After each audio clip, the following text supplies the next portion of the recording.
সারাদিন গরম আবহাওয়া থাকলেও রাত্রিবেলা থেকে খুব বৃষ্টি স্টার্ট হয়ে গেছে। বাইরে বৃষ্টি হবে আর ঘরে কিছু ভাজাভুজি খাওয়া হবে না, এমন কোনদিন হতে পারে? তাই আমি তাড়াতাড়ি করে ছাতা নিয়ে বেরিয়ে পড়লাম চপ আর মুড়ি কিনতে। আর আজকে সন্ধ্যাবেলা থেকে বৃষ্টিটা স্টার্ট হয়েছে তো খুবই ভালো হয়েছে, কারণ রাত্রিবেলা ঘুমটা খুব ভালো হবে। বৃষ্টির দিনে তুমি যদি চপ মুড়ি যদি না খাও তাহলে বৃষ্টিকে তুমি ভালোই বাসো না। আর তার সাথে একটুখানি ঝাল চানাচুর নিয়ে নিয়েছিলাম, কারণ মুড়ির সাথে একটু ঝাল চানাচুরটা মাখালেও খুব ভালো লাগবে। আর এখন থেকে বৃষ্টি স্টার্ট হয়েছে মানে তোমার পুজোর সময় শুনছি খুব বৃষ্টি হবে।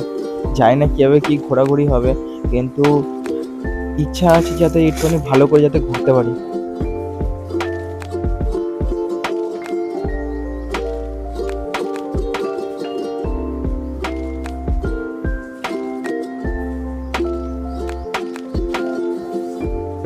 তো আজকে এইটুখানি, দেখা হচ্ছে পরের ভিডিওতে। সুস্থ থাকো, ভালো থাকো, টাটা।